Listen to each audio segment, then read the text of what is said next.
Assalamualaikum warahmatullahi wabarakatuh. Berjumpa lagi di pelajaran pekerjaan dasar otomotif atau yang sering disingkat dengan PDO. Materi yang telah dipelajari kemarin yaitu jenis peralatan tangan. Di mana jenis peralatan tangan itu terbagi 3 bagian. Yang pertama, peralatan tangan di bengkel otomotif. Yang kedua, peralatan kerja bangku. Dan yang ketiga, perawatan peralatan tangan. Peralatan tangan di bengkel otomotif mencangkup kunci, obeng, tang, palu, dan pemotong plat. Sedangkan untuk peralatan kerja bangku itu mencakup kikir, penggores, penitik, sikat kawat, penggaris siku, gergaji, tap, dan cenai. Yaitu yang telah dipelajari pada minggu-minggu sebelumnya. Untuk yang sekarang adalah tentang perawatan peralatan tangan. Setiap pekerjaan di bengkel pasti memerlukan peralatan yang digunakan untuk mempermudah pekerjaan tersebut. Contohnya, saat kita akan membuka baut roda mobil, tentu tidak dapat membuka baut roda itu dengan menggunakan tangan kosong. Dapat membuka baut roda dengan menggunakan kunci roda. Kunci roda adalah kunci yang khusus digunakan untuk membuka baut pada roda mobil, truk, maupun bus. Kunci roda termasuk ke dalam peralatan tangan di bengkel karena cara pengoperasiannya dengan menggunakan tangan. Ada banyak peralatan tangan yang digunakan di bengkel otomotif, seperti kunci ring, kunci pas, kunci kombinasi, kunci momen, kunci soket, berbagai jenis tang, serta obeng, palu, dan lain-lain. Selain peralatan bengkel otomotif, ada peralatan tangan lain, yaitu peralatan kerja bangku. Peralatan kerja bangku merupakan peralatan yang digunakan untuk mengerjakan benda kerja berupa plat dengan menggunakan bangku kerja berupa ragum. Salah satu peralatan kerja bangku yang sering digunakan adalah kikir. Kikir digunakan untuk meratakan permukaan benda kerja dan membentuk benda kerja sesuai dengan bentuk yang diinginkan.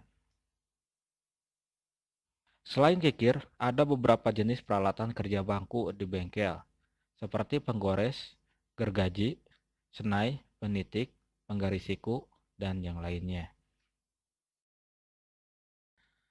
Setiap peralatan yang digunakan akan cepat rusak apabila tidak dirawat dengan baik. Sama halnya dengan peralatan tangan yang digunakan di bengkel. Peralatan tangan harus dirawat dengan baik agar tidak cepat rusak. Peralatan tangan yang digunakan terus-menerus, lama-kelamaan akan berkurang kualitasnya. Penggunaan peralatan tangan yang tidak sesuai dengan fungsinya dapat membuat peralatan tangan cepat rusak. Perawatan peralatan tangan dilakukan agar peralatan tidak mudah rusak dan penggunaan alat lebih optimal. Ada dua jenis perawatan peralatan tangan di bengkel, yaitu langkah pencegahan kerusakan serta keausan dan tindakan perbaikan setelah timbulnya kerusakan. Tindakan pencegahan merupakan perawatan yang bertujuan untuk mencegah terjadinya kerusakan pada peralatan tangan. Langkah pencegahan yang dilakukan pada saat merawat peralatan tangan antara lain sebagai berikut. Yang pertama, peralatan tangan harus dijaga agar tetap dalam keadaan bersih.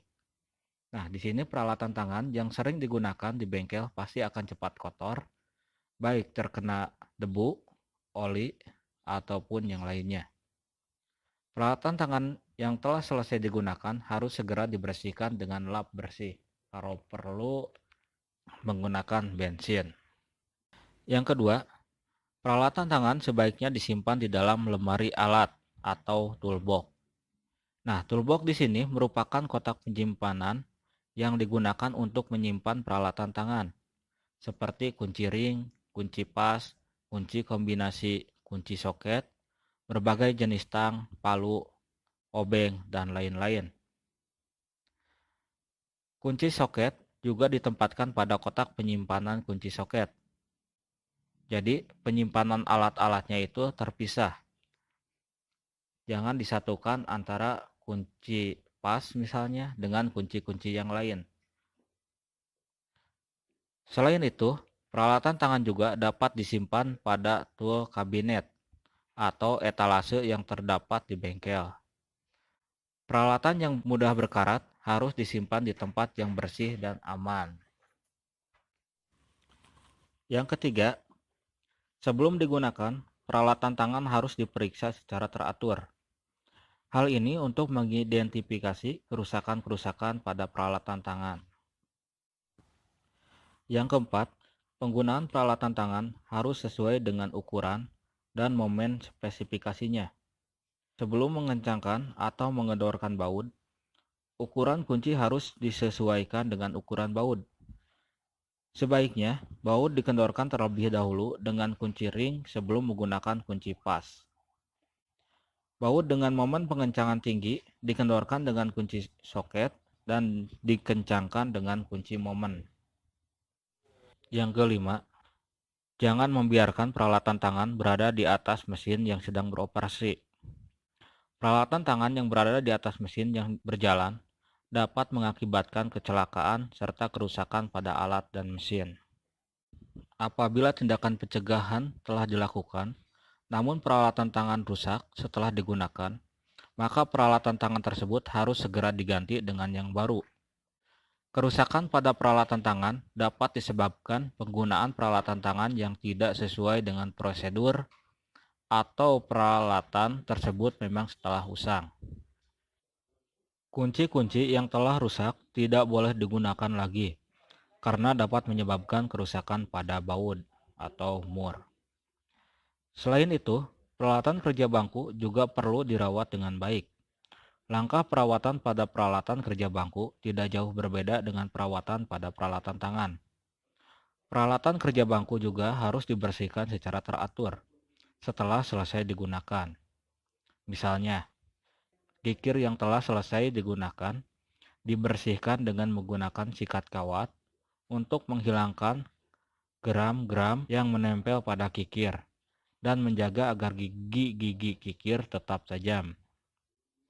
Selain itu, peralatan-peralatan kerja bangku juga harus disimpan di lemari khusus untuk mencegah karat pada peralatan tersebut. Alat-alat perkakas tangan merupakan salah satu alat yang rentan rusak dan hilang jika kita tidak benar-benar merawat dan memperhatikannya. Perawatan dan pemeliharaan alat perkakas harus tetap dijaga agar awet dan berkualitas dalam jangka waktu lama. Barang-barang perkakas seringkali diabaikan keberadaan dan fungsinya. Imbasnya, kita seringkali kepusingan oleh hilangnya barang-barang perkakas, seperti kunci pas, kunci ring, kunci L, kunci sok, kunci Inggris, dan masih banyak lagi saat dibutuhkan. Walaupun harganya tidak terlalu mahal, tetapi cukup merepotkan di saat kita membutuhkan. Jawablah beberapa pertanyaan berikut dengan benar. Yang pertama, mengapa kunci pas tidak boleh digunakan untuk melepas baut yang masih keras? Yang kedua, jelaskan kelebihan penggunaan kunci kombinasi pas ring dibandingkan dengan kunci pas. Sekian materi pada kesempatan ini, materi akan dilanjut pada video-video selanjutnya. Oleh karena itu, jangan lupa like, comment, and subscribe. Lalu share sebanyak-banyaknya. Terima kasih atas perhatiannya. Mohon maaf apabila ada kekurangan. Assalamualaikum warahmatullahi wabarakatuh.